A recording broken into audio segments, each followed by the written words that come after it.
100 سال کے بعد اب دیکھو تو وہ غم خوار جماعت آ گئی،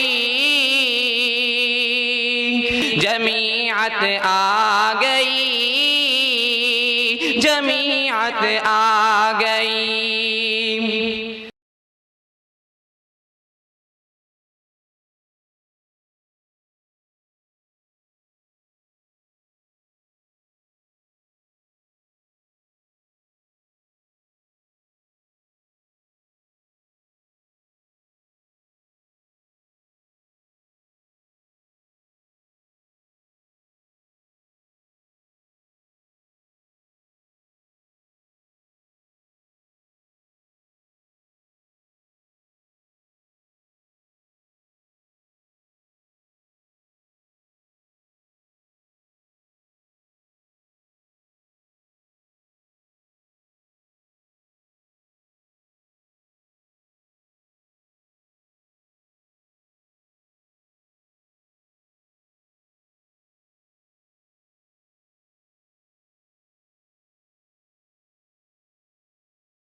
مکرمی سامعین، جس شخصیت کو شدت سے سننے کے آپ منتظر ہے وہ گریان پہنچی ہے۔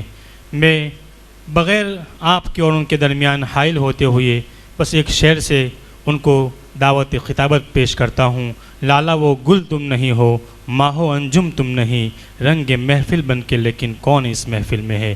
آج کی اس محفل کے مہمان خصوصی حضرت مولانا محفوظ عمرین رحمانی دامت برکاتہم all India Muslim personal law board کے جو سیکریٹری ہے، ان سے میں ملتمس ہوں کہ آج کی اس محفل کے جو حساس اور نازک جو مسئلہ ہے اس کے حل کے لیے جو سر جوڑ کر بیٹھے ہیں، اس کے مسئلے کے حل کے لیے ہم تمام حضرات آپ کو سننے کے لیے بیتاب ہے۔ میں معافی چاہوں گا، ایک حادثے کا شکار ہونے کی وجہ سے میرے پیر میں مستقل تکلیف رہتی ہے، اس لیے کھڑے ہو کر گفتگو کرنا زیادہ دیر تک ممکن نہیں ہوتا۔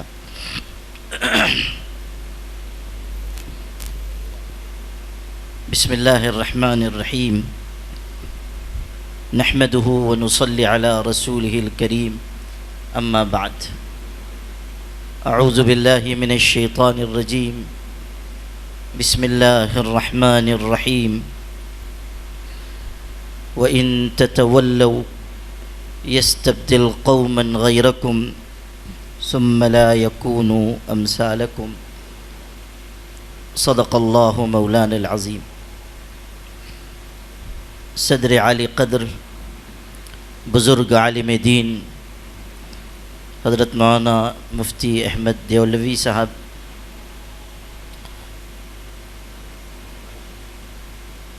جس ادارے میں ہم اکٹھا ہیں اس کے روح رواں اور فعال عالم دین مولانا حبیب احمد صاحب زید مجدہم، ہمارے بہت ہی مخلص اور کرم فرما برادر گرامی مولانا عبدالقیوم منصوری صاحب، اسٹیج پر رونق افروز معزز علماء عمائدین اور آپ تمام حاضرین مجلس۔ کسی شاعر نے کہا ہے، مسائل کیسے بھی ہوں تا قیامت رہ نہیں سکتے، مسائل کیسے بھی ہوں تا قیامت رہ نہیں سکتے، یہ ظالم ظلم کی بن کر علامت رہ نہیں سکتے، جن کا عزم ہے کہ ہم کو چین سے جینے نہیں دیں گے، وہ جان لیں کہ خود بھی سلامت رہ نہیں سکتے۔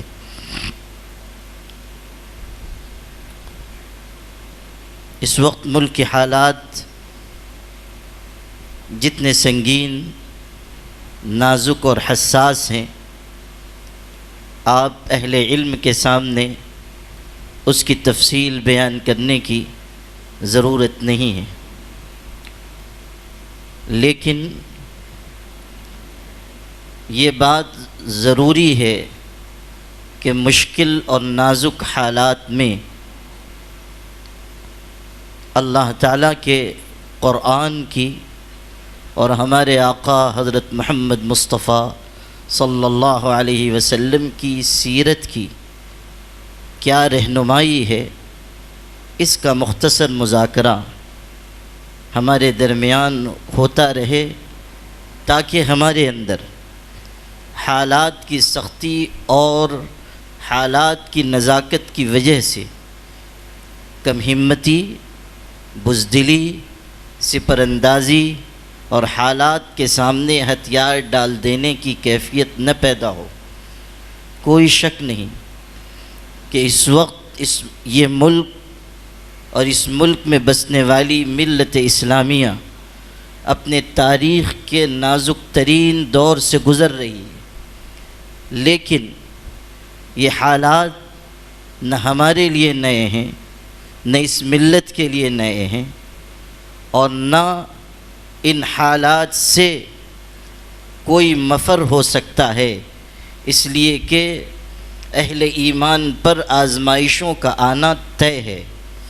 اہل ایمان کا امتحان اللہ کی طرف سے متعین ہے، آزمائے جائیں گے مسلمان، حالات کی بھٹیوں میں تپائے جائیں گے مسلمان، مختلف مصائب کی بدلیاں ان پر چھائیں گی، اس لیے بھی تاکہ اللہ اہل ایمان میں سے جو مضبوط ایمان کے لوگ ہیں ان کو امتیازی شان کے ساتھ دنیا کے انسانوں کے سامنے پیش کر کے بتائے کہ یہ ہیں وہ لوگ کہ جو سخت سے سخت تر حالات میں بھی ایمان و یقین سے ایک قدم پیچھے ہٹنے کے لیے تیار نہیں ہیں، اور یہی ہیں وہ لوگ جن کا رشتہ اس جماعت سے ہے جس کے بارے میں قرآن میں کہا گیا وَكَأَيٍّ مِّن نَّبِيٍّ قَاتَلَ مَعَهُ رِبِّيُّونَ كَثِيرٌ فَمَا وَهَنُوا لِمَا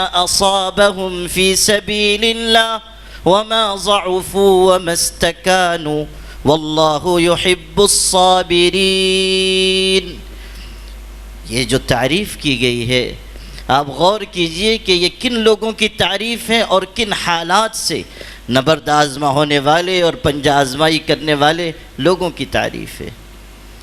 کہا گیا کہ مشکل حالات میں نہ وہ لوگ پست ہمت ہوئے، نہ بزدلی کا شکار ہوئے، نہ انہوں نے اپنے آپ کو پیچھے ہٹایا۔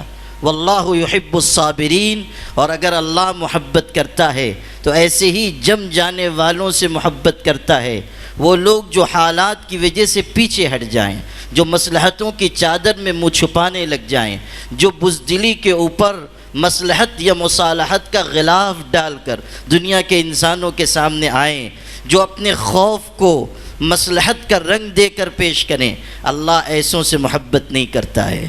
اللہ ان سے محبت کرتا ہے جو حالات کے سامنے ڈٹ جاتے ہیں، جو اقتدار کی آنکھ میں آنکھ ڈال کر گفتگو کرتے ہیں، ہمت کے ساتھ، حکمت کے ساتھ، اعتدال کے ساتھ اور توازن کے ساتھ، لیکن پوری جرأت اور بصیرت کے ساتھ، پوری فراست ایمانی کے ساتھ۔ نہ ان کے بول بدلتے ہیں، نہ ان کا اقدام کا طریقہ بدلتا ہے، چاہے کتنے ہی لوگ گرفتار ہوں، چاہے کتنوں ہی کے سینے گولیوں سے چھلنی کر دیے جائیں، ان کی زبان سے جب بول نکلے گا حق کا بول نکلے گا، اور جب وہ بات کہیں گے جرأت و ہمت کی بات کہیں گے، اسی طرح جس طرح کے حالات کی سنگینی کو دیکھ کر صحابہ کرام نے ایمان و یقین کی بات کہی تھی، جس کا تذکرہ قرآن میں ہے، ان پر تو اس سے زیادہ سخت حالات آئے تھے۔ تمام قبیلے اور جماعتیں ان کے خلاف متحد ہو گئے، اور قرآن کے الفاظ میں جو منظر کشی کی گئی ہے، کیسے الفاظ استعمال ہوئے، اذ جاءوکم من فوقکم ومن اسفل منکم واذ زاغت الابصار وبلغت القلوب الحناجر وتظنون بالله الظنون هنالك ابتلي المؤمنون وزلزلوا زلزالا شديدا۔ دشمن یلغار کر رہا ہے، اوپر سے بھی، نیچے سے، دائیں بائیں سے، چاروں طرف سے، تو مسلمان گر گئے اور ہلا ڈالے گئے، اور کمزور ایمان والے طرح طرح کے گمان کرنے لگے، اور جن کے اندر ایمان کی مضبوطی تھی ان کا کیا حال ہوا؟ وَلَمَّا رَأَى الْمُؤْمِنُونَ الْأَحْزَابَ قالوا هذا ما وعدنا الله ورسوله وصدق الله ورسوله وما زادهم إلا إيمانا وتسليما۔ اللہ کے بندو، اللہ کا پاک کلام پڑھو کہ کیسے پرشکو الفاظ استعمال کیے جاتے ہیں، اور بتایا جاتا ہے کہ حالات سے پنجہ آزمائی یہ جوان مرد مسلمانوں کا طریقہ کار ہے، اور جب حالات آئیں گے تو بجائے اس کے کہ وہ پیچھے ہٹیں، وہ پکار کر کہیں گے کہ صدق اللہ و رسولہ، ان حالات کا آنا طے تھا، یہ اللہ اس کے رسول کا وعدہ ہے، اور اللہ اس کے رسول کا وعدہ سچا ہے۔ اس حقیقت کو سمجھ لینا بہت ضروری ہے۔ پھر دوسری بات یہ کہ یہ حالات ہمیشہ رہنے والے نہیں ہیں۔ ان حالات کی سختیوں کو دیکھ کر یہ نہ سمجھیے کہ حالات ہمیشہ ایسے ہی رہیں گے۔ جو وعدے قرآن میں، احادیث میں ایمان والوں کی نصرت اور مدد کے اور ان کے غلبے کے ہیں، اللہ تعالیٰ ان وعدوں کو پورا کرے گا، بشرطے کہ ہم بھی ان شرائط کو پورا کریں جو اللہ کی طرف سے عائد کی گئی ہیں۔ ہمارے اندر ایمانی صفات آئیں، ہمارے اندر صبر و تقوی آئے، ہمارے اندر یہ مومنانہ شان آئے کہ ہم جان و مال اللہ کے راستے میں لٹا سکیں، تب اللہ کے وعدے پورے ہوں گے، اور اللہ ایسے حالات پیدا کرے گا کہ کفر مغلوب ہوگا اور اللہ اہل ایمان کو غلبہ عطا کرے گا۔ میں آپ سے عرض کروں کہ یہ سلطنت عثمانیہ، خلافت عثمانیہ جو 1517 سے لے کر 1924 تک قائم رہی، 500 سال سے زائد مدت تک کے لیے ایک ایسی سلطنت قائم ہوئی کہ جس سلطنت کا مقابلہ دنیا میں کوئی سلطنت نہیں کر سکتی تھی۔ ایسی زبردست اور طاقتور حکومت کہ کوئی اس کے مقابلے میں آ نہیں سکتا تھا۔ اس حکومت کو قائم کرنے والے مٹھی بھر لوگ تھے، ان کے پاس نہ اسلحہ تھا، نہ ان کے پاس فوج تھی، نہ ان کے پاس طاقت و قوت تھی۔ ان کے پاس اگر قوت تھی تو ایمان کی، اور ان کے پاس اگر طاقت تھی تو توکل اور اعتماد علی اللہ کی۔ لوگوں نے ان سے کہا تھا کس بھروسے پر تم دشمنوں کے مقابلے میں نکلے ہو، تمہارے پاس تو کچھ نہیں ہے۔ انہوں نے کہا تھا کہ ان کانت قوتنا لا تکفیہم فایماننا یکفیہم، اگر ہماری طاقت ہمارے دشمنوں کے لیے ناکافی ہے تب ہمارا ایمان ان کے لیے بہت کافی ہے، ہمارا ایمان ان کے لیے کافی ہے۔ اور پھر وہ سلطنت قائم ہوئی۔ آپ کو جو بات سنانی تھی وہ یہ کہ 500 سال تک سلطنت قائم رہی، اور پھر اپنوں کی بے وفائی اور دوسروں کی الغار کی وجہ سے وہ سلطنت ختم ہوئی، ٹوٹی۔ اس میں مسلمانوں کی بے وفائی اور ان کی غداری شامل تھی۔ ابھی یہاں ذکر ہو رہا تھا، ہمارے خالد بھائی نے بھی کہا، ہمارے یہ جناب نثار صاحب انہوں نے بھی ارشاد فرمایا، یہ بات سچی ہے کہ ہم کو ہمارے سوا کوئی زیر نہیں کر سکتا، ہم کو ہمارے سوا کوئی شکست نہیں دے سکتا۔ میرے والد صاحب رحمۃ اللہ علیہ ایک شعر سنایا کرتے تھے، ارشاد فرماتے تھے کہ کلہاڑی میں جو لکڑی کا دستہ نہ ہوتا تو لکڑی کے کٹنے کا رستہ نہ ہوتا۔ کلہاڑی میں جو لکڑی کا دستہ نہ ہوتا تو لکڑی کے کٹنے کا رستہ نہ ہوتا۔ ہم کو ہمارے سوا کوئی زیر نہیں کر سکتا۔ دوسروں کی طاقت اس وقت اثر انداز ہوتی ہے جب اپنوں کی بے وفائی ان کے ساتھ شامل ہوتی ہے۔ اس سلطنت کے ساتھ بھی یہ ہوا۔ جو اصل واقعہ آپ کو سنانا تھا میں تفصیل میں نہیں جاؤں گا۔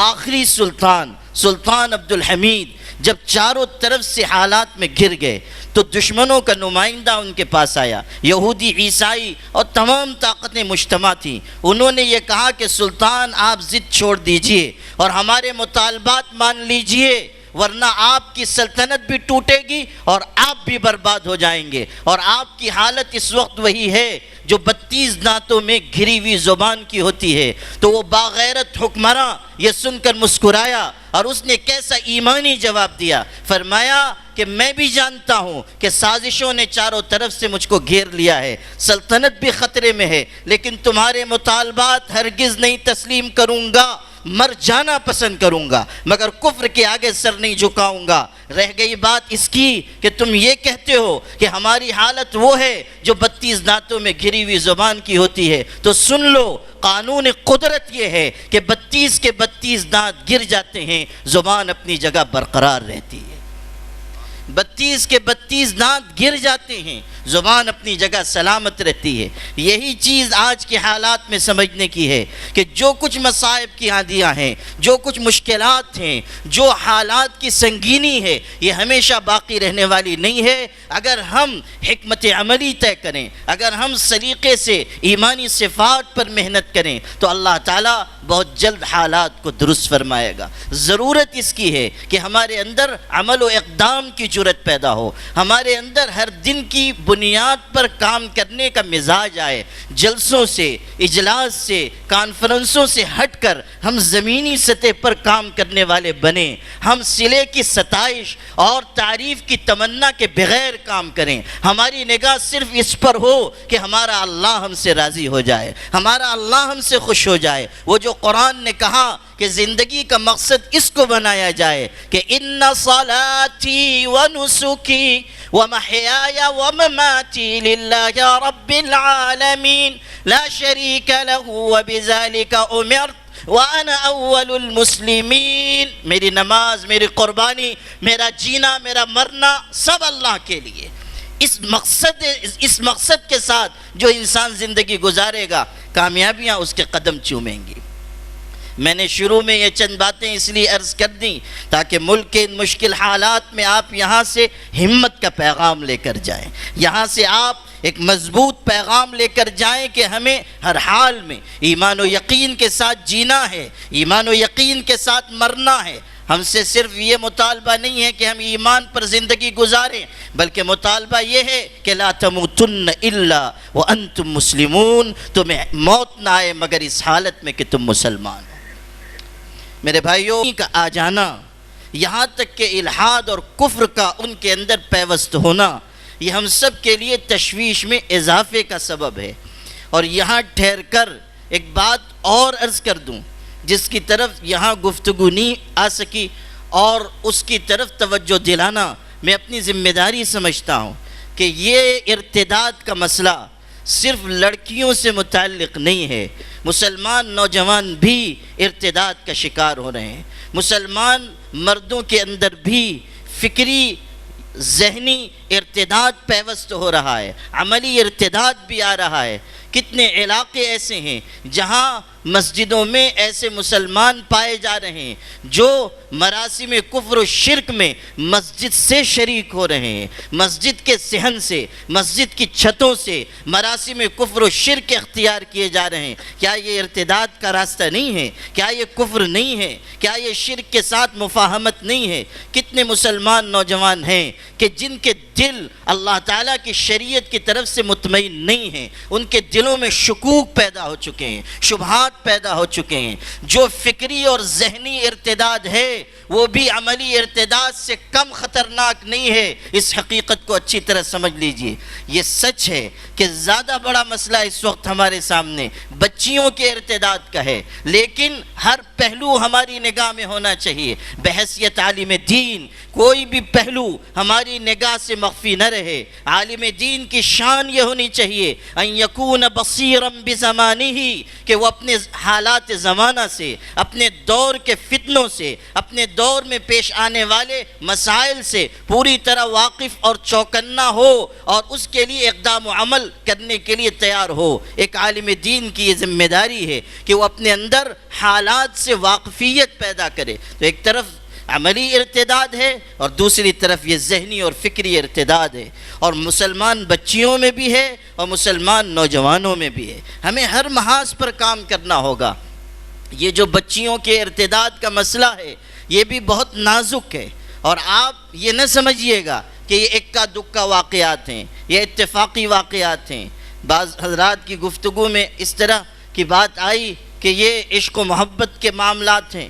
اس میں کوئی شک نہیں کہ ایک عنصر اس میں اس کا ہے، لیکن میں پچھلے 5-6 برسوں سے جس وقت یہ معاملہ اس طرح ابھر کر نہیں آیا تھا، اس وقت حالات اتنے زیادہ نازک بھی نہیں ہوئے تھے، اس وقت میں نے ان چیزوں کی طرف توجہ دلائی تھی، تحریراً بھی، تقریراً بھی، اور میں نے باضابطہ تحقیق کر کے ایک تفصیلی مضمون بھی لکھا تھا جس میں صاف صاف میں نے یہ بات تحریر کی تھی کہ یہ معاملات اتفاقی نہیں ہیں، یہ ایک سوچے سمجھے منصوبے کے تحت ہو رہے ہیں۔ اس کے پیچھے ذہانت کام کر رہی ہے، اس کے پیچھے سرمایہ کام کر رہا ہے، اس کے پیچھے بڑی تیاریاں اور محنتیں ہیں، اس کے پیچھے بہت زیادہ جستجو اور فکریں ہیں۔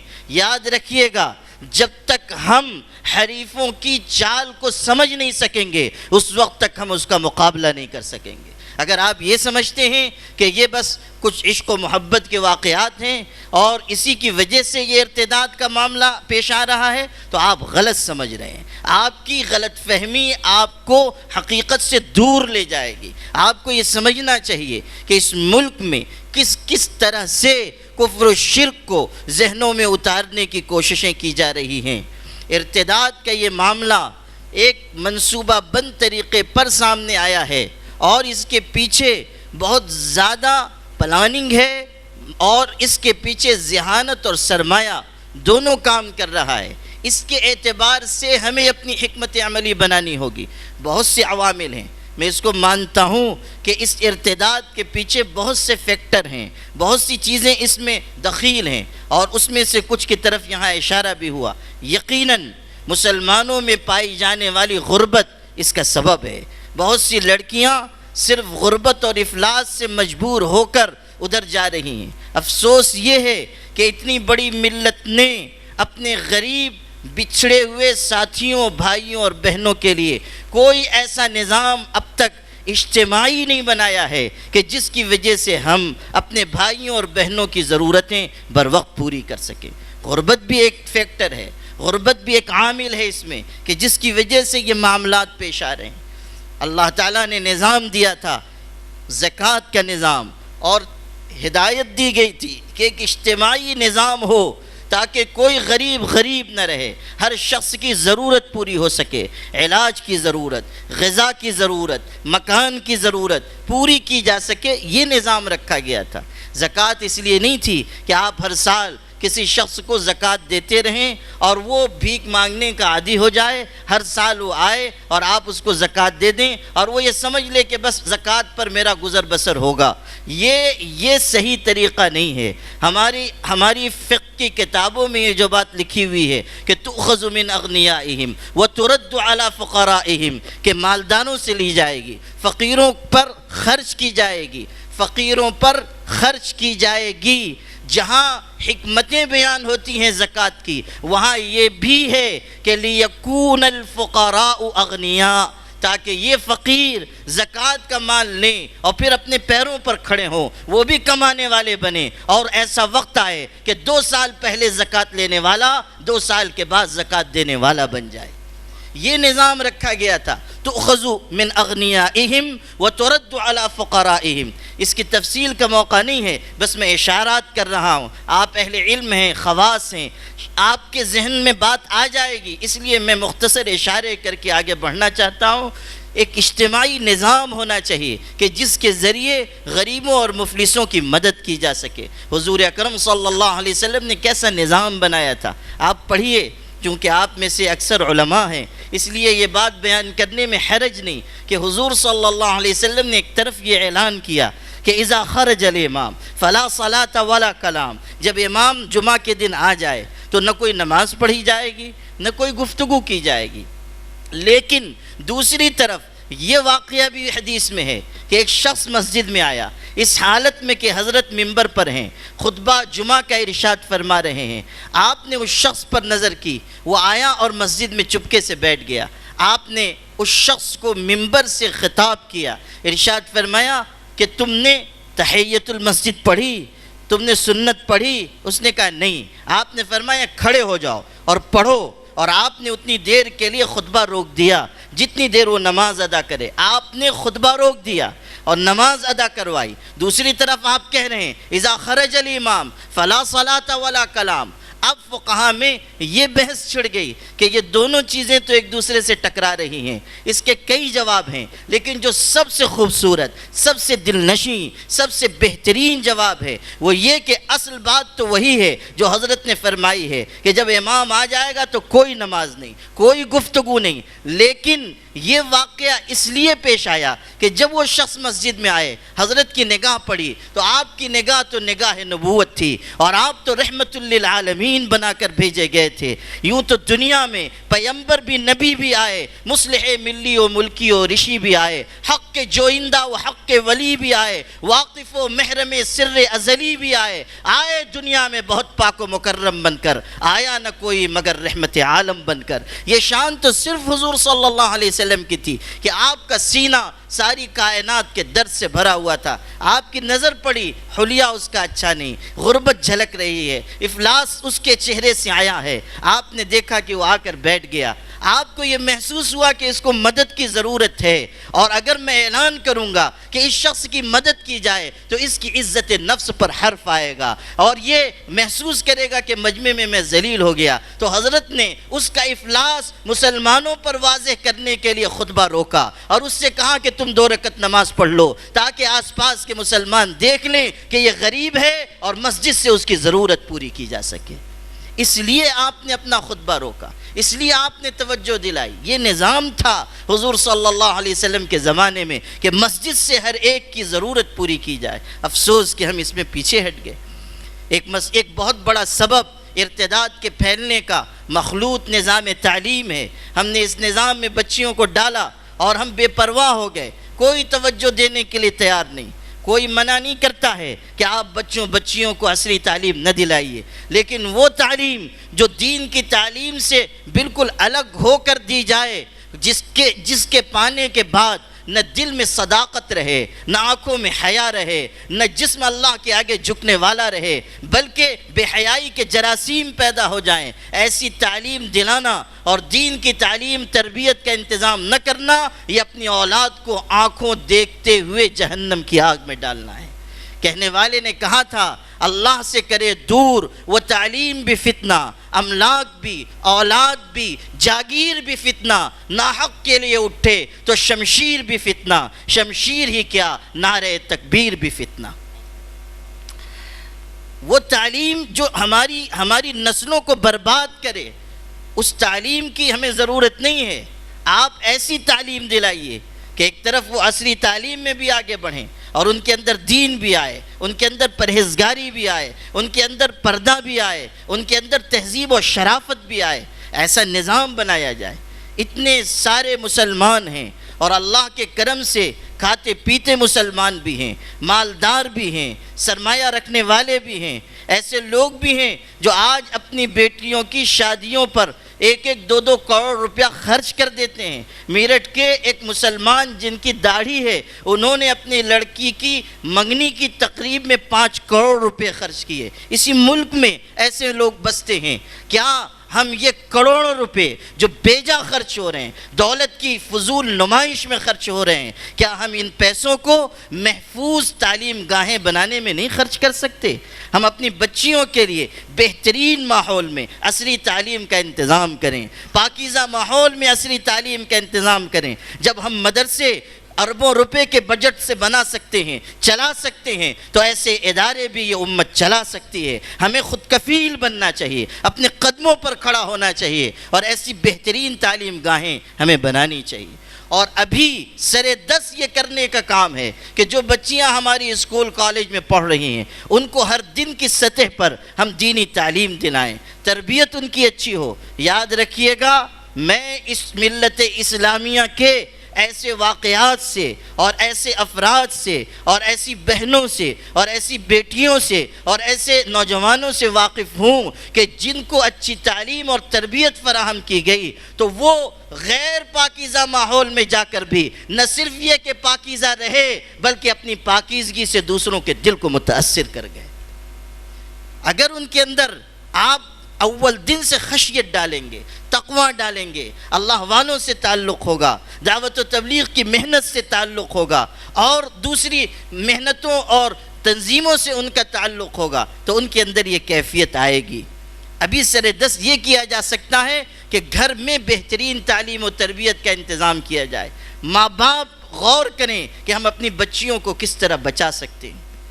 جہیز کا فتنہ بہت بڑا سبب ہے ہماری بچیوں کے اس طرف جانے کا. کوئی غلط نہیں کہا. مولانا حبیب صاحب نے اگر اپنے دل کا درد ان لفظوں میں بیان کیا کہ جہیز لینے دینے والوں پر لعنت بھیجی جائے, کوئی غلط نہیں کہا. مسلم پرسنل لا بورڈ پورے ملک میں جو آسان نکاح مہم چلا رہا ہے وہ یوں ہی نہیں چلا رہا ہے. ہم لوگوں نے محسوس کیا کہ بہت ساری خرابیاں, بہت ساری برائیاں, بہت سارا بگاڑ, بہت سارے مفاسد, بہت ساری تباہیاں اسی راستے سے آ رہی ہیں. نکاح کے نام پر, شادی کے نام پر شریعت کا کھلواڑ بنایا جا رہا ہے, شریعت کی بے حرمتی کی جا رہی ہے. اور صرف بے پڑھے لکھوں کے گھر میں نہیں, علماء کے گھر میں, اہل علم کے گھر میں, دیندار سمجھے جانے والے گھرانوں میں بھی جہیز کا لین دین عام ہو گیا. جہیز کے مطالبات کیے جا رہے ہیں. ابھی تو مولانا احتیاط سے کہہ رہے تھے کہ لوگ 4 چاک کی گاڑی مانگتے ہیں. میرا تو تجزیہ یہ ہے کہ اب لوگ جہیز میں جہاز مانگنے لگے ہیں.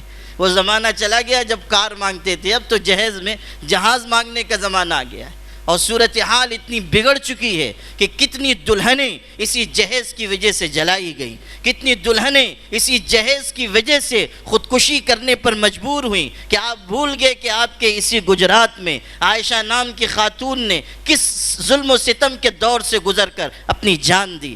ہم بہت جلد واقعات کو بھول جاتے ہیں, لیکن یاد رکھیے گا جہیز کا یہ لین دین, جہیز کا یہ فتنہ, جہیز کی یہ مصیبت اگر ہم نے نہ روکی تو ارتداد کے راستے بھی ہم بند نہیں کر پائیں گے.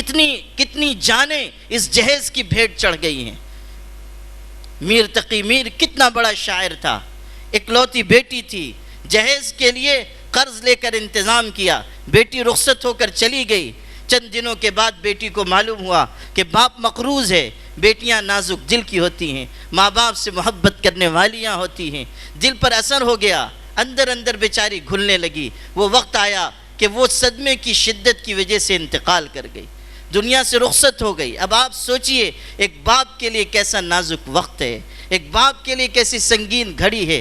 باپ کے دل سے پوچھئے کہ بیٹی کا جنازہ, وہ بھی اس بیٹی کا جس کو دلہن کے جوڑے میں رخصت کیا تھا, کفن میں لپٹی ہوئی اس کی لاش گھر کے دروازے پہ آئی ہے. میر تقی میر نے باہر نکل کر بیٹی کی لاش دیکھی, کفن ہٹا کر اس کا چہرہ دیکھا. اس کے بعد کیسا غضب کا شعر کہا, کاش آپ دل پر لکھ کر لے جا سکیں. کہتا ہے اب آیا ہے خیال اے آرام جاں اس نامرادی میں, اب آیا ہے خیال اے آرام جاں اس نامرادی میں, کفن دینا تجھے بھولے تھے ہم اسباب شادی میں. ایک چیز رہ گئی تھی جو ہم تیرے جہیز میں نہیں دے سکے, کفن دینا تجھے بھولے تھے ہم اسباب شادی میں. یہ دردناک واقعات جہیز کی وجہ سے پیدا ہوئے اور پیدا ہو رہے ہیں. کتنی لڑکیاں ہیں جو جا رہی ہیں. پورے ملک میں اللہ تعالیٰ مجھے خدمت کا موقع دیتا ہے, پورے ملک سے کارگزاریاں آتی ہیں. اور اس ارتداد کے موضوع پر اللہ کی توفیق سے میں نے پچھلے برسوں میں بہت کام کیا ہے. مجھے ایسے واقعات اور کارگزاریاں پتہ ہیں کہ جب ماں باپ نے یہ کہہ کر سمجھانے والوں کو رخصت کر دیا کہ آپ آئے ہیں سمجھانے کے لیے, ہماری بیٹی گئی, ایک پیسہ بھی خرچ نہیں ہوا. اگر ہم اپنے سماج میں شادی کرتے ہم کو 5-10 لاکھ روپے خرچ کرنے پڑتے. آپ وہ پیسے لا کر دے دیجئے, ہم اپنی بچی کو وہاں سے واپس بلا لیں گے. کیا جواب دیجئے گا آپ اس بات کا, کیا کہیے گا آپ اس کے جواب میں؟ بہت سے عوامل ہیں, اس کو سمجھ لیجئے گا. اپنی کمزوریوں پر بھی نظر کیجئے. صرف یہ کہہ دینے سے کام نہیں چلے گا کہ دوسرے منصوبہ بند طریقے سے کام کر رہے ہیں, دوسرے پیسے خرچ کر رہے ہیں, دوسرے ذہانتیں استعمال کر رہے ہیں. ہمیں خود غور کرنا ہوگا کہ پانی کہاں مر رہا ہے, ہم سے کہاں کمزوری ہو رہی ہے, ہمارا سماج کن غلطیوں میں مبتلا ہے. میں پونا گیا تھا, وہاں پونا کالج کے ایک بڑے پروفیسر مجھ سے ملاقات کے لیے آئے. اسی موضوع پر وہاں پروگرام تھا, کئی سال پہلے کی آپ کو بات بتا رہا ہوں. پروگرام ہوا, اگلے دن وہ مجھ سے ملنے کے لیے آئے.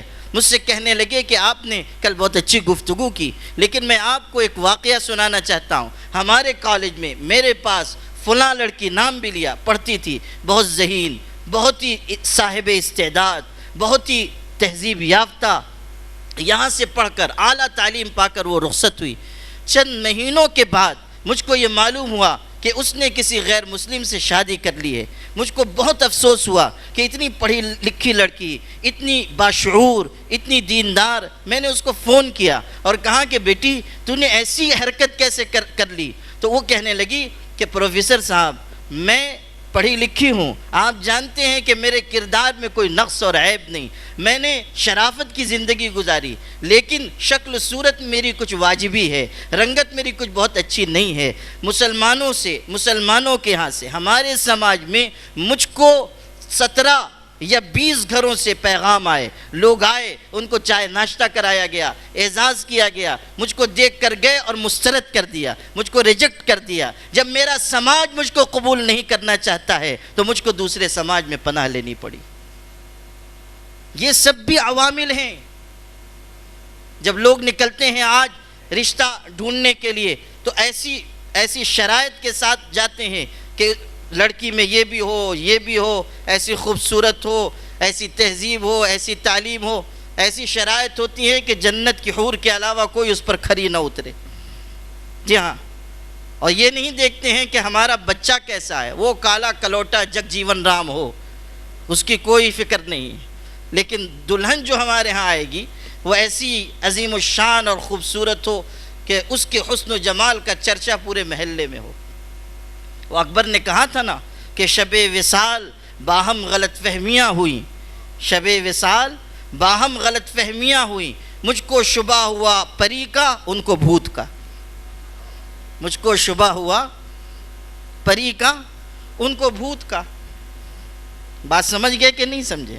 بھئی احمد آباد والے تو بہت سمجھدار لوگ ہیں، مولانا عبدالقیوم صاحب، مولانا حبیب صاحب کے فیض یافتگان ہیں، تو بات تو سمجھ ہی گئے ہوں گے. تو شب وصال باہم غلط فہمیاں ہوئیں، مجھ کو شبہ ہوا پری کا ان کو بھوت کا.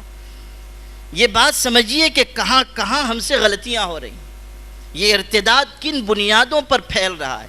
جہیز کا فتنہ، ہماری غلط حرکتیں، مخلوط نظام تعلیم، بے حیائی کے جراثیم جو نئے آلات کے ذریعے پھیل رہے ہیں، موبائل کے ذریعے، انٹرنیٹ کے ذریعے.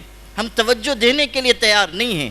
یہ جو ہماری شریعت نے بے حیائی کی ہر چیز پر قدغن لگائی تھی، یہ اس لیے نہیں کہ ہمارا دین ہمیں مجبور اور پابند بنانا چاہتا ہے، یہ اس لیے کہ اللہ کی شریعت ہمیں اور ہماری بچیوں کو محفوظ کرنا چاہتی ہے. اس لیے یہ نظام رکھا گیا. بے حیائی کی ایک ایک چیز پر پابندی لگائی گئی اور قرآن میں اعلان کیا گیا قل انما حرم ربی الفواحش ما ظہر منها وما بطن. یہ چیزیں ایسی ہیں کہ جن کو ہمیں اسباب کے درجے میں سمجھنا ہوگا. اسی طرح ایک اور سبب ہے، لڑکیاں ہمارے سماج کی بہت اعلیٰ تعلیم پا رہی ہیں، لڑکے پیچھے رہ جا رہے ہیں. نتیجہ یہ ہو رہا ہے کہ لڑکیوں کو ان کے لیول کا شوہر نہیں ملتا ہے. یہ بھی ایک سبب ہے. یہ جو ہمارے کام کرنے والے حضرات ہیں نا، یہ اگر اس کی تہ میں اتریں گے تو یہ بھی حقیقت سامنے آئے گی کہ میری حیثیت کا کوئی لڑکا میرے سماج میں نہیں ہے، تو اس لیے مجھ کو دوسری طرف جانا پڑا. اور سب سے بڑا سبب اس میں یہ ہے کہ ہم اپنی نسلوں کو توحید کی عظمت اور ایمان کی حقیقت سمجھانے میں ناکام ہو رہے ہیں. سب سے بڑی حقیقت یہ ہے. ان سارے اسباب میں سب سے بڑا سبب یہ ہے کہ ہم اپنی نئی نسلوں کو سمجھا نہیں پا رہے ہیں کہ ایمان کیسی بڑی چیز ہے، توحید کیسی بڑی قیمتی دولت ہے، حضور صلی اللہ علیہ وسلم کی غلامی کیسا شرف ہے. ہمیں اپنی اولاد کو، اولاد کی اولاد کو، اپنے سماج کو، بہنوں کو، بیٹیوں کو، بچوں کو، بچیوں کو، سب کو سمجھانا ہوگا کہ ایمان سے بڑی اور قیمتی دولت سارے جہان میں کوئی نہیں ہے. سب سے زیادہ لازوال سرمایہ اگر کوئی ہے تو وہ ایمان ہے، یقین ہے، حضور اکرم صلی اللہ علیہ وسلم کی غلامی اور ان سے غیر مشروط وفاداری ہے. یہ ہمیں سمجھانا ہوگا. اس میں ہم ناکام ہو رہے ہیں. دیندار گھرانوں میں بھی آپس کے مذاکرے کا کوئی اہتمام نہیں، بچیوں کی تربیت کا کوئی انتظام نہیں، تعلیم کا، دینی تعلیم کا کوئی انتظام نہیں، بیٹھ کر ہم ان کو کسی بزرگ کا واعظ نہیں سنا رہے ہیں، کوئی دینی کتاب پڑھ کر نہیں سنا رہے ہیں، ہم نے ان کو ان کے حال پر چھوڑ دیا، اپنے مشاغل میں لگ گئے۔ نتیجہ یہ نکل رہا ہے کہ پڑھے لکھے گھرانوں سے، دیندار گھرانوں سے، تعلیم یافتہ گھرانوں سے اور بظاہر ممتاز سمجھے جانے والے گھرانوں سے بھی لڑکیاں فرار ہو رہی ہیں۔ سمجھ لیجئے اس حقیقت کو، جب طوفان آتا ہے تو پھر کوئی گھر بچنے نہیں پاتا۔ ایک علاقے میں ایسے گھرانے میں یہ واقعہ پیش آیا، وہ لوگ اصلاح معاشرہ کمیٹی سے متعلق ہیں، انہوں نے مجھ کو سنایا کہ جب وہ لڑکی ایک شراب خانے میں ایک غیر مسلم کے ساتھ پکڑی گئی تو اس لڑکی کے بارے میں محلے والوں کا یہ گمان تھا کہ یہ تہجد گزار لڑکی ہے، اور اس کے والد دینی خدمت کے سلسلے میں بہت ممتاز، بظاہر بہت دیندار اور دل کے بھی بہت نرم، یہاں تک کہ لڑکی کو شراب پیتے ہوئے غیر مسلم کے ساتھ شراب خانے میں پکڑا گیا اور لایا گیا تو جو لوگ لے کر آئے تھے خود انہوں نے مجھ سے بیان کیا کہ ہم لوگ کئی گھنٹے اس سوچ میں رہے کہ ہم اس کی خبر اس کے والد کو کیسے سنائیں، کہیں ایسا نہ ہو کہ ان کے اوپر دل کا دورہ پڑ جائے اور وہ انتقال کر جائے۔ ایسے گھرانوں میں بھی یہ واقعات ہو رہے ہیں۔ سمجھ لیجئے کہ فتنے کہاں تک پہنچ چکے ہیں، ہمیں اس کی فکر کرنی ہوگی۔ اور بھی عوامل ہیں لیکن میں ان کو اس مختصر وقت میں بیان نہیں کر سکتا۔ آگے بڑھیے کہ ہمیں کرنا کیا ہے۔ سب سے پہلی اور بنیادی بات تو یہ ہے کہ ہم سب کو سب سے پہلے اپنے اندر ایمانی غیرت اور ایمانی حمیت پیدا کرنی چاہیے۔ ایمانی غیرت پیدا کریں۔ اتنی بڑی ملت ہے، اتنے سارے واقعات ہو رہے ہیں، سوشل میڈیا پہ عام ہوتے ہیں، لیکن کتنے لوگ ہیں کام کرنے والے؟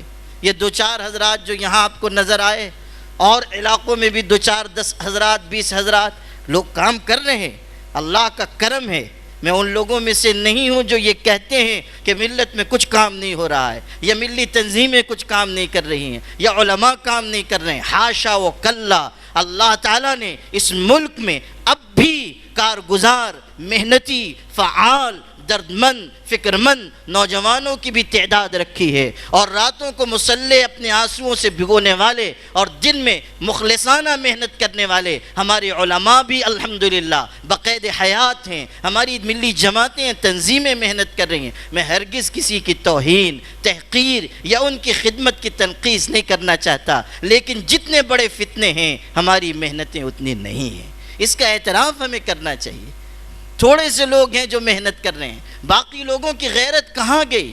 ایک وقت تھا کہ ایک خاتون کی عزت لوٹی گئی تھی، وہ بھی رومی سلطنت میں، اور اس نے اس وقت پکارا تھا کہ واہ معتصمہ، کہاں ہے معتصم؟ اور یہ واقعہ نقل کیا گیا بادشاہ کے دربار میں، تو معتصم باللہ شدت طیش میں کانپتا ہوا اپنے تخت سے کھڑا ہو گیا اور کہا لبیک یا اختی لبیک، میری بہن میں حاضر ہوں، میری بہن میں حاضر ہوں۔ اور اس نے لشکر تیار کیا، سلطنت روم پر حملہ کیا، اینٹ سے اینٹ بجا دی، اور پھر قید خانے سے اس خاتون کو نکالا، اپنے سامنے کھڑا کیا اور کہا کہ بہن تو نے مجھ کو پکارا تھا، تیرا بھائی تیری عزت کی حفاظت کے لیے حاضر ہے۔ وہ خاتون آنسوؤں سے رو پڑی اور اس نے کہا آسمان کے نیچے زمین کے اوپر تجھ جیسا باغیرت انسان نہیں دیکھا گیا۔ یہ ہے غیرت و حمیت، یہ ہے ایمانی ہمدردی کے جذبات۔ ہم آپ واقعات سن رہے ہیں اور یوں گزر جا رہے ہیں جیسے کچھ ہوا ہی نہیں، ہم واقعات پڑھ رہے ہیں یوں سرسری گزر جا رہے ہیں جیسے کچھ ہوا ہی نہیں۔ ہمیں محنت کرنی ہوگی، اپنے اندر جذبہ پیدا کرنا ہوگا۔ رینالڈ نام کے ایک عیسائی حکمراں نے اس قافلے پر حملہ کیا تھا جو قافلہ حج کے لیے جا رہا تھا، اور اس قافلے پر حملہ کر کے حاجیوں کو اس نے شہید کیا، عورتوں بچوں تک کو شہید کیا۔ اور جب وہ روتے بلکتے سسکتے بچے، عورتیں، مرد جو حج کے لیے جا رہے تھے وہ تڑپ تڑپ کر جانے دے رہے تھے، تو اس ظالم نے یہ گستاخانہ جملہ کہا تھا قولوا لمحمدکم ان یدافع عنکم، کہ کہو، اپنے پکارو اپنے پیغمبر محمد کو کہ وہ تم کو بچائے، وہ تمہارا دفاع کرے۔ قولوا لمحمدکم ان یدافع عنکم، یہ جملہ اس عیسائی شخص نے کہا تھا، یہ جملہ نقل کیا گیا صلاح الدین ایوبی کے پاس کہ قافلے پر یہ افتاد پڑی اور اس طرح لوگوں کو شہید کیا گیا، اور ایک ظالم نے یہ جملہ کہا، بس یہ جملہ سننا تھا کہ صلاح الدین ایوبی رو پڑے اور اپنے خلوت قدے میں چلے گئے۔ 2 دن تک لگاتار باہر نہیں نکلے، صرف روتے تھے، نماز پڑھتے تھے، روتے تھے اور اللہ سے دعا کرتے تھے، هل تسمح لي ان انوب عن نبيك محمد عن فی الدفاع عن امته، اللہ کیا اس حقیر فقیر کے لیے اس بات کی گنجائش ہے کہ وہ حضرت جیسی شخصیت کی نیابت کر سکے اس امت کو بچانے کے لیے؟ 2 دن تک لگاتار روتے رہے، اس کے بعد خلوت خانے سے نکلے، لشکر تیار کیا اور گئے، مقابلہ کیا اور شکست فاش دی۔ اس کے بعد رینالڈ کو اپنے سامنے حاضر کیا اور کہا، تجھ گستاخ نے یہ کہا تھا کہ بلاؤ اپنے پیغمبر کو کہ وہ تمہارا دفاع کرے، یہ حقیر فقیر بندہ حاضر ہے، حضور کا ادنا امتی ہے، حضور کا ادنا غلام ہے، یہ آیا ہے دفاع امت کے لیے۔ یہ کہتے ہوئے آنکھوں سے آنسو بہ پڑے اور صلاح الدین ایوبی نے کہا کہ میں تجھ کو کسی دوسرے کے حوالے نہیں کروں گا، حضور کی طرف سے نیابتاً میں اپنے ہاتھوں سے تجھ کو قتل کروں گا۔ یہ چیز ہے کہ آج اس امت پر وقت آیا ہے تو ہمیں مقابلہ کرنا ہوگا، ہمیں حضور صلی اللہ علیہ وسلم کے جو فرائض نبوت تھے کہ جس کے لیے حضرت بھیجے گئے، تعلیم، تربیت، تزکیہ، امت کو بچانا، امت کو آگے بڑھانا، اس کے لیے ہمیں فکر مند ہونا ہوگا۔ مکاتب کا نظام اچھا بنائیے، مکاتب میں ایمان، توحید کی عظمت ایسی ذہنوں میں بٹھائیے کہ ہمارے بچے وہ نقش زندگی کی آخری سانس تک نہ بھلا سکیں۔ لڑکیوں کے بھی اچھے مکاتب، لڑکوں کے بھی اچھے مکاتب، کوئی ایک فرد بھی نہ چھوٹے۔ اجتماعی نظام قائم کیجئے غریبوں کی خدمت کا، نکاح کو سادہ اور آسان بنانے کی مہم میں بھرپور طریقے سے حصہ لیجئے۔ جیسے جیسے رسم و رواج ختم ہوں گے، اللہ تعالیٰ کی طرف سے ہمارے سماج میں ایسی بہتری نظر آئے گی کہ ہم اس کی آج توقع نہیں کر سکتے۔ اسی طرح کرنے کا ایک کام یہ بھی ہے کہ جلد نکاح کی ترغیب دی جائے۔ نکاح میں تاخیر فتنوں کا دروازہ کھولتی ہے، بے حیائی کے دروازے کھلتے ہیں، ارتداد کے دروازے کھلتے ہیں۔ اسی طرح گھروں میں کسی اچھی دینی کتاب کی روزانہ خواندگی کا، پڑھ کر سنائے جانے کا نظام بنایا جائے۔ ماں باپ تربیت پر توجہ دیں اور صرف ماں باپ پر نہ چھوڑیے، اس لیے کہ ماں باپ میں سے بھی بہت سے ایسے ہیں جو دین سے نابلد ہیں۔ ہمیں کوشش کرنی ہوگی کہ ہم سرپرستوں کا بھی ذہن بنائیں، عورتوں کے اجتماعات ہوں، ماؤں کو بلایا جائے، خاص طریقے پر ان کو سمجھایا جائے تربیت کیسے کرنی ہے، بچیوں پر کیسے نگاہ رکھنی ہے، ان کے دل کے اندر ایمان کیسے اتارنا ہے۔ ہم عورتوں کو سمجھائیں، خواتین کو سمجھائیں، اس لیے کہ جب ماؤں کی گود پاکیزہ ہوگی تو ان میں پلنے والی بچیاں بھی پاکیزہ ہوں گی۔ دینی تعلیم کا انتظام کریں۔ یہ بات ہمیشہ یاد رکھیے، جہاں بارش نہیں ہوتی ہے وہاں کی فصلیں خراب ہو جاتی ہیں، اور جہاں دینی تعلیم و تربیت نہیں ہوتی ہے وہاں کی نسلیں خراب ہو جاتی ہیں۔ نسلوں کے بگاڑ اور خرابی کا بنیادی سبب دینی تعلیم و تربیت سے دوری ہے، اس کا ہمیں انتظام کرنا ہوگا۔ یہ سب کرنے کے وہ کام ہیں جو ہمیں مل جل کر کرنے ہوں گے۔ پھر یہ کہ اگر پتہ لگ جائے کہ فلاں بچی جا رہی ہے یا جانے والی ہے، اس کو روکنے کے لیے قانونی دائرے میں رہتے ہوئے ہم جو محنت کر سکتے ہیں ہمیں ضرور کرنی چاہیے، پورا زور لگا دینا چاہیے، بس بر جتنی کوشش ہے کرنی چاہیے۔ کہیں کامیاب ہوں گے، کہیں ناکام ہوں گے، لیکن اللہ کی مدد ہمارے ساتھ شامل حال ہوگی۔ اور پھر ایک اور بات عرض کرتا ہوں جو بہت اہمیت کی ہے کہ چونکہ ایک منصوبے کے تحت یہ کام ہو رہا ہے، تو ہوتا یہ ہے کہ بچی چلی گئی، 6 مہینے بعد، 8 مہینے بعد، سال بھر کے بعد اس کو لات مار دی جاتی ہے۔ لیکن اب یہ ہوتا ہے کہ سماج نے ادھر دروازہ بند کر دیا اور جہاں وہ پناہ لینے گئی تھی وہاں سے وہ ٹھکرا دی گئی۔ نتیجہ یہ نکلتا ہے کہ نہ وہ واپس آ سکتی ہے نہ وہاں رہ سکتی ہے، اور اس کے سامنے بس 2 ہی راستے باقی بچتے ہیں کہ یا تو وہ خودکشی کر لے اور یا تو جسم فروشی کی راہ پر چلی جائے۔ یہ صورتحال بہت سنگین ہے۔ ہمیں سمجھنا ہوگا کہ جو لڑکیاں چلی گئیں ہم ان کے لیے دروازے بند نہ کریں، سماج دروازے کھلے رکھے، ہمارے دل بھی کھلے رہیں، اگر نادانی ہو گئی ہے اس کی سزا اس کو زندگی بھر نہیں دینی چاہیے. اگر وہ آنا چاہ رہی ہے ہمیں اس کو واپس آنے دینا چاہیے. اگر وہ آنا چاہ رہی ہے ایمان کے دائرے میں ہمیں آنے دینا چاہیے. حضور صلی اللہ علیہ وسلم کے دست مبارک پر جب حضرت وحشی نے ایمان قبول کیا تھا صحابہ چاہتے تھے کہ قتل کر دیا جائے. حمزہ کے قاتل ہیں. خود حضور غم و الم سے اس قدر آپ متاثر ہوئے تھے کہ آپ صلی اللہ علیہ وسلم نے کہا تھا وحشی آنا تو ہماری مجلس میں نگاہ کے سامنے نہ آنا, تم کو دیکھ کر چچا یاد آئیں گے. وہی حمزہ جن کے انتقال اور شہادت پر حضرت اس طرح روئے تھے کہ حضرت جابر نقل کرتے ہیں کہ بچے جس طرح بلک بلک کر روتے ہیں حضور اپنی چچا کے لاش پر اسی طرح روئے تھے. لیکن آپ نے وحشی کے ایمان کو تسلیم کیا اور آپ نے وحشی کو ہاتھ لگانے سے منع کر دیا. حضرت وحشی کے سلسلے میں لوگوں کا ذہن یہ تھا کہ قتل کر دیا جائے. بعض لوگوں نے کہا تو حضرت نے کیسا خوبصورت جواب دیا. ارشاد فرمایا کہ کسی ایک شخص کا مسلمان ہو جانا 1000 کافروں کو قتل کر دینے سے بہتر ہے.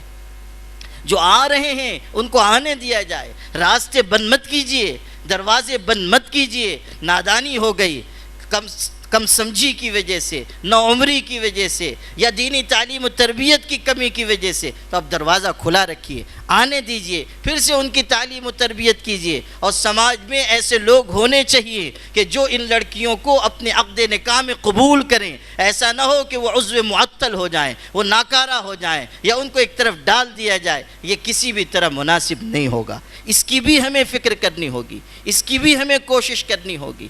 یہ چند ضروری باتیں اس موضوع سے متعلق میں نے عرض کی ہیں. مجھے اور بھی کئی اہم باتیں عرض کرنی تھی, لیکن یہاں چونکہ وقت کافی ہو چکا ہے, میں نہیں چاہتا کہ اور زیادہ دیر آپ حضرات کے صبر کا امتحان لوں.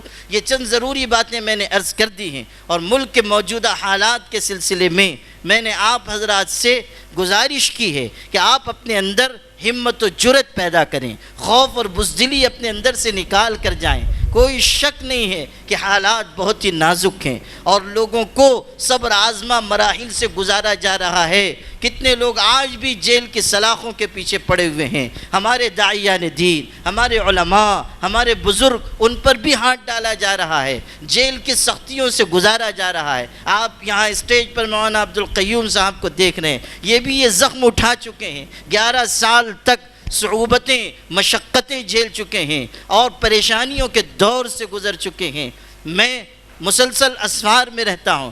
بچے چھوٹے ہیں, ایک بچہ میرا 7 برس کا ہے, چھوٹی بچی ہے 4 برس کی. جب میں فون کرتا ہوں گھر تو سب سے پہلا سوال بچے یہ کرتے ہیں کہ ابو آپ کب آئیں گے. اہلیہ سے پوچھتے ہیں ابو کب آئیں گے. میں آج سوچ رہا تھا, مولانا سے ملاقات ہوئی کہ 11 سال تک یہ جیل کے سلاخوں کے پیچھے رہے. ان کے بچے بھی چھوٹے چھوٹے تھے. وہ ماں کا دامن پکڑتے ہوں گے کہ ابو کب آئیں گے, ابو کو دیکھنا کب نصیب ہوگا, کب ہم ان کے ساتھ عیدگاہ جائیں گے, کب ہم ان کے ساتھ بیٹھ کر کھائیں گے. اس وقت ماں کے پاس سوائے چند آنسوؤں کے اور کیا ہوتا ہوگا, کیسے وہ جواب دیتی ہوگی. یہ تو چھوٹ کر آ گئے, لیکن ہزاروں لوگ اب بھی بے قصور جیل کے سلاخوں کے پیچھے پڑے ہوئے ہیں. ان کے بھی بچے ہیں, ان کی بھی بیویاں ہیں, ان کے بھی ماں باپ ہیں. عید کے دن وہ بچے چھوٹے چھوٹے اپنی ماں کا دامن پکڑتے ہوں گے اور کہتے ہوں گے امی کل لوگ اپنے باپ کی انگلی پکڑ کر عیدگاہ جائیں گے, ہم کس کی انگلی پکڑ کر جائیں گے. کل لوگ اپنے باپ سے عیدی لیں گے,